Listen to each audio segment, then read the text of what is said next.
안녕하십니까. 거짓과 진실의 우종창 기자입니다.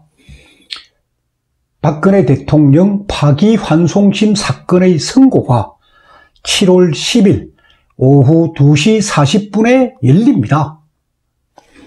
6월 30일 현재까지는 아무런 변동사항이 없기 때문에 예정대로 그 날짜의 선고가 진행될 것 같은데, 제 개인 생각으로는 과연 법원이 7월 10일에 선고할 수 있을지 저로서는 의문이 듭니다.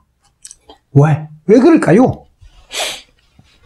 대통령은 그동안 일체의 항소나 상고를 하지 않았습니다. 그렇지만은 대법원이 파기환송 판결문에서 뭐라고 했습니까? 대통령이 일체의 항소나 상고를 하지 않았지만은 그런 부분에 대해서도 심리를 다시 하라 하는 그런 취지로 파기환송 판결을 했습니다. 그렇기 때문에 파기환송심 재판부는 그리고 직권남용 부분, 뇌물죄 부분, 이 부분을 어떤 결론을 내려야 되는데 그게 쉽게 결론을 내리기가 어렵습니다. 그래서 저는 과연 재판부가 7월 10일 날 선고를 할까? 그래서 제가 지금 유심히 지켜보고 있습니다. 그리고 재판부로서는, 이 파기환송심 재판부로서는 박영수 특검의 입장, 그건 뭐냐? 승마뇌물의 사활을 걸고 있는 특검의 입장도 무시할 수 없는 거예요. 만약에 파기환송심 결과가 나왔는데 특검이 파기환송심 판결에 불복하고 상고를 한다면은 어떻게 되겠습니까? 특검은 이미 최소한 피고인 파기환송심 그때 판결에 대해서 바로 상고를 하지 않았습니까? 그 이유는 그 말 세 마리의 추징금 부분이에요. 그런데 파기환송심 재판부에서 말 세 마리를 다 값을 추징해서는 안 되고 말 한 마리는 이건 뇌물이 아니다, 그럼 빼줘야 된다 하고 파기환송심에서 판결한 거예요.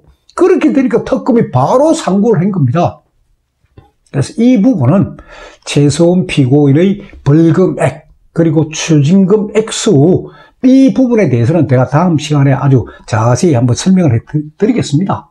그러니까 특검이 파기환송심 판결에 대해 가지고 불복합니다, 상고를 하면은 대통령 재판 다시 대법원에 가야 됩니다.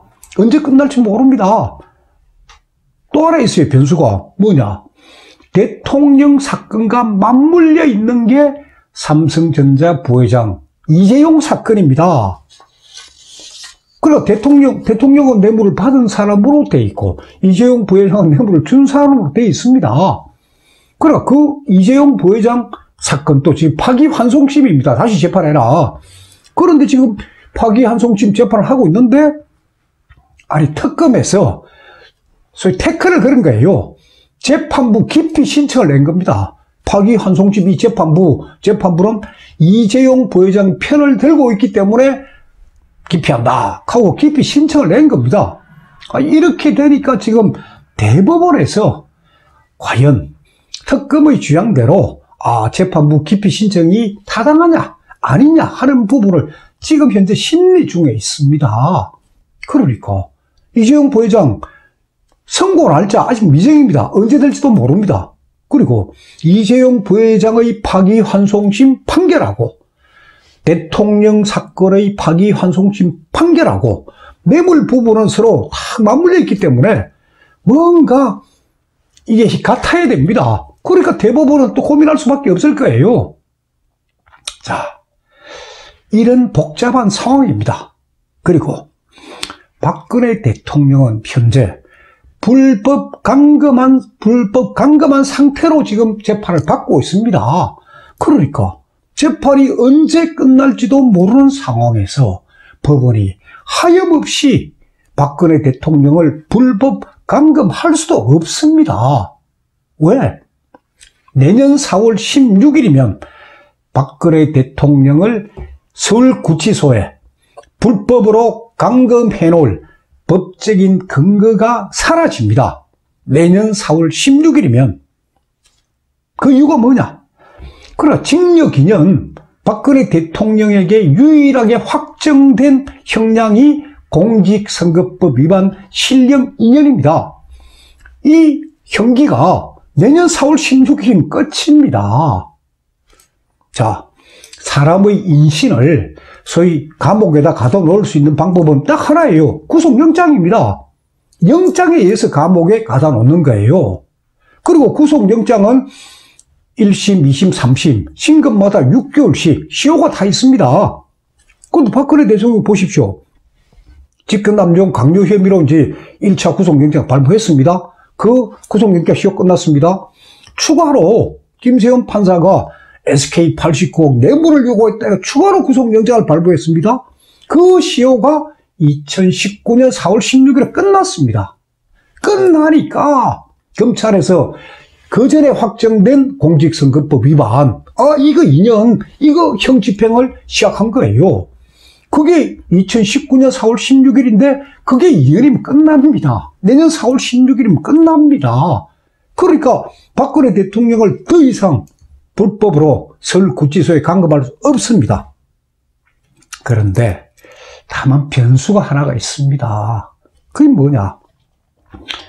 김명수 대법원장 체제의 대법원이 박근혜 대통령의 석방을 막기 위해서 추가 구속영장을 발부하는 방법입니다. 추가 구속영장. 대법원이 추가 구속영장 발부할 수 있습니다.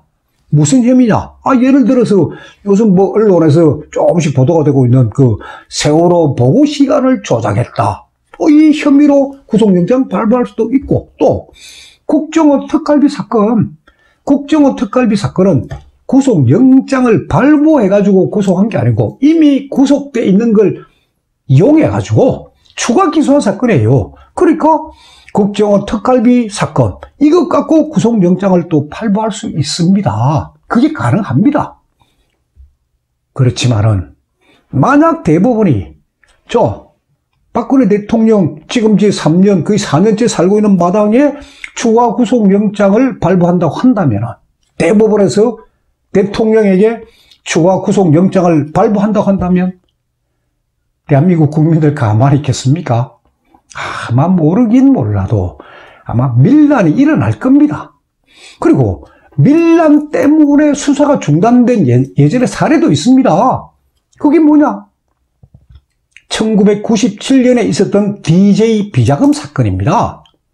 그러니까 대통령 선거를 앞두고 김대중 후보 DJ 비자금 이게 고발이 된 거예요. 고발이 됐으니까 수사를 해야 될 거 아닙니까?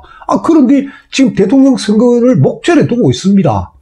그러다 보니까 당시 검찰총장이 김태정 총장입니다. 검찰총장이 전국의 고검장들을 다 불러 모았습니다. 자, 수사를 해야 되느냐 말아야 되느냐. 그때 고검장들 이야기가 만약 DJ 비자금 수사를 한다면은 호남 지역에서 밀란이 일어납니다. 하고 건의를 했습니다. 그래 되니까 김태정 검찰총장이 당시 대통령 YS한테 김영삼 대통령한테 검찰 분위기를 이렇습니다. 호남 지역에서 밀란이 일어날 가능성이 있습니다. 그래서 김영삼 대통령이 선거 끝나고 해라. 그런 사례도 있습니다. 이 부분도 DJ 비자금 관련된 부분도 제가 나중에 시간 날 때 다 설명해 드리겠습니다. 자, 이런 상태입니다. 대통령 사건은 제가 현재 가장 신경을 쓰고 있는 건 사실 대통령의 건강입니다. 대통령이 몸이 아프시면 안 되는 거예요. 그런데 지금 대통령께서는 최근에 일주일에 2번씩, 그러니까 월요일하고 목요일 날 아주 정기적으로 서울 강남 성모병원에 나가서 진료를 받고 있습니다. 그러니까 대통령께서 네, 건재하다 하는 모습을 지금 대한민국의 우파 국민들에게 보여주고 있습니다. 대통령께서는 이 왼쪽 어깨 그 회전 근개 그 이상이 있어가 그 부분을 수술해서 완치가 됐습니다. 그런데 오른쪽 어깨 회전 근개 부분에 지금 이상이 있기 때문에 계속 지금 그 진료를 받고 있습니다. 지금 서울 강남 성모병원에서. 근데 최근에 어느 우파 유튜브 방송에서 진료를 받기 위해서 서울 강남 성모병원에 도착한 대통령을 먼 거리에서 촬영한 그런 동영상이 하나 올라와 있습니다. 제가 그걸 한번 봤습니다. 보니까 서울구치소에서는 이제 소형 호송버스에 타고 이제 강남 성모병원에 도착해가 그럼 이제 휠체어에서 이제 내립니다. 휠체어 탄 채로 내립니다. 그 다음에 휠체어에서 탁 일어나가지고 이제 병원으로 가는 그 모습을 그 우파 유튜버가 찍은 거예요. 거의 뭐 1초 정도예요. 근데 그 모습을 보니까 대통령께서 허리를 꼿꼿이 펴가지고 딱 걷는 딱 뒷모습 하나를 제가 봤습니다. 딱 그걸 보는 순간에 저도 아하, 보행에는 지장이 없으시구나. 그렇게 이런 감은 받았지만은 아주 구체적인 것은 제가 조금 지금 현재 취재를 하고 있습니다. 제가 의료진을 상대로 좀 취재를 해가지고 좀 더 그 확실한 내용이 확인되면은 제가 다시 말씀드리겠습니다. 그리고 또 하나, 대통령의 건강과 관련해서는 최수원 피고인이 쓴 책이 많은 참고 자료가 됩니다. 이 책입니다. 나는 누구인가? 최수원 피고인이 쓴 책입니다. 저는 이 대통령 사건 이 취재를 위한 참고 자료로 제가 이 책을 지금 거의 다 읽었습니다. 그래서 이 책에 보니까 대통령께서는 젊은 시절부터 아주 아주 음식을 적게 드셨다고 이 책에 자세히 나와 있습니다. 그러니까 1998년 대구 달성 보궐선거 때 사례를 소개해 놓았어요. 1998년이면 지금부터 22년 전입니다. 그때 대통령께서 이 식사하는 모습이 여기 이 책에 담겨 있습니다. 뭐라고 되어 있느냐? 대통령은 매일 새벽 5시에 일어나서, 그 보궐선거 할 때입니다. 일어나서 AFKN 영어 방송을 들으면서 유세에 나갈 준비를 한 뒤에, 그리고 난 뒤에 아침 식사 드셨는데 아주 간단하다고 되어 있습니다. 뭘 드셨느냐? 시리얼과 우유예요. 시리얼하고 우유. 그걸 아침 식사를 하셨다는 거예요. 22년 전에 이미. 그러니까 대통령께서는 이게 식사량도 작지만은 아주 천천히 식사를 하시는 그런 체질로 지금 여러분들도 알고 있지 않습니까? 저도 그렇게 다 알고 있습니다. 그리고 식사를 천천히 하면서, 그리고 오래오래 씹을수록 이 건강에 참 좋습니다. 박근혜 대통령이 서울구치소에서 지금 운동을 어떻게 하시고 어떤 생활을 하고 계시는지는 제가 현재 확인 중에 있습니다. 확인하는 대로 제가 또 그것도 설명드리겠습니다. 그리고 박근혜 대통령은 USB로 받은 재판 기록을 지금 열심히 읽고 계시는 것으로 알고 있습니다만은 아직까지 아무런 반응을 보이지 않고 있습니다. 제 추정입니다. 제 추정에는 아마 7월 11일 선고 전에는 뭔가 액션이 있을 것이다 하고 제가 지금 추정을 하고 있습니다만은 그것은 박근혜 대통령의 결단입니다. 제가 뭐라고 이야기할 수도 없고 그것은 대통령 본인께서 하실 결단이세요. 그래서 저는 지금 조용히 지켜보고만 있습니다. 7월 10일 선고가 과연 예정대로 진행될 것인지 아니면은 연기가 될 것인지, 앞으로 대통령 이 재판이 어떻게 될 것인지 제가 계속 관심을 갖고 지켜보고 있으면서, 그러면서 법원이나 검찰 관계자들한테 이 승마뇌물의 진실을 알아라 하고 제가 지금 승마뇌물 진실 시리즈를 방송하고 있는 겁니다. 감사합니다. 다음 시간에 계속하겠습니다.